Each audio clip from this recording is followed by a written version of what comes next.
Welcome back, everybody. I'll go by the name ShotofADRENALIN, and thank you for pulling up on the channel. If you're an indie artist, especially in 2026, you're not just competing with the person down the street. You're competing with someone in Seoul, Lagos, London, Toronto, all at the same time.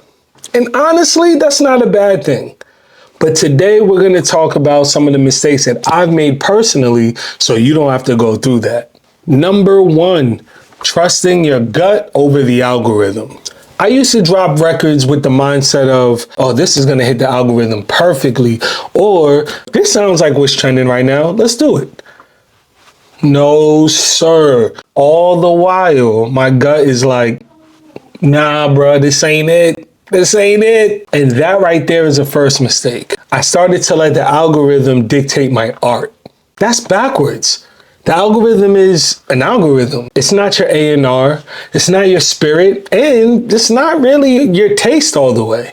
When you're thinking globally, you gotta remember your sound has to be rooted in your identity. That's the reason K-pop travels. That's the reason why UK drill slang is all over the world. And of course, that's why Afrobeats travels from the top of the mountain to the most inner of the inner cities. That's not because they're copying the algorithm. It's because they refine their identity so the whole world can tap in. Point blank, your job as an independent artist is to sharpen your voice so clearly that when it lands in another country, people feel it, even if they don't understand a word. Now remember, trend chasing makes you replaceable.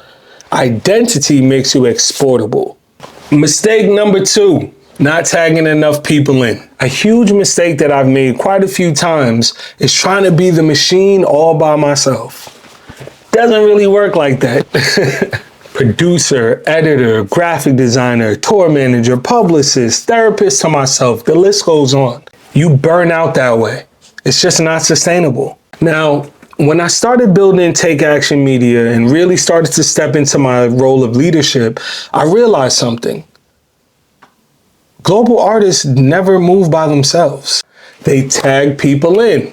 Even if it's interns, if it's collaborators in other cities, even somebody overseas that believes in what you're doing so much that they'll volunteer their time. Indie does not mean isolated.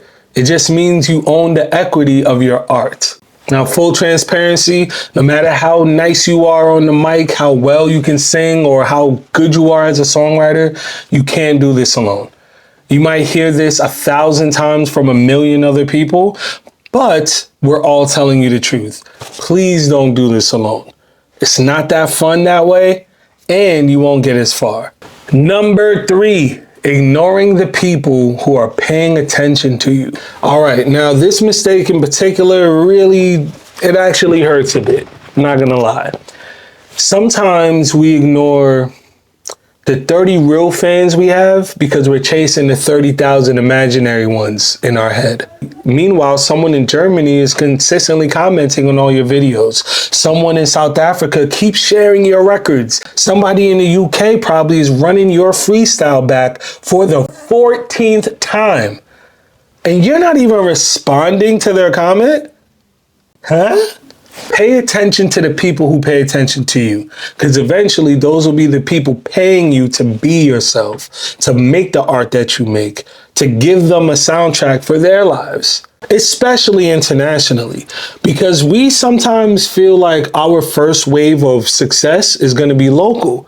Nah, it's usually global. I have seen artists blow up in Brazil before their own city claimed them. In America. I say all of that to say, don't sleep on your data.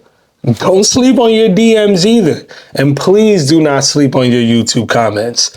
It's not small. It's a signal that there's something greater waiting for you out there. Bonus mistake, thinking geography still limits you. Now, this section one is for all the artists out there that still think it's 2008. Looking in the mirror thinking, yo, once I pop in my city, I'm lit. The whole world's gonna know my name. Well, slow down there, bro, because you already global. Once you press submit, you're international. Now, the real question is, have you packaged yourself in a way that resonates across borders? What could a few of those things be? Consistent themes, strong hooks, subtitles, and clear, engaging visuals. Those are all the things that will make somebody tap in without realizing they're tapping in. So if somebody from another country lands on your page, they can essentially understand who you are within the first 30 seconds.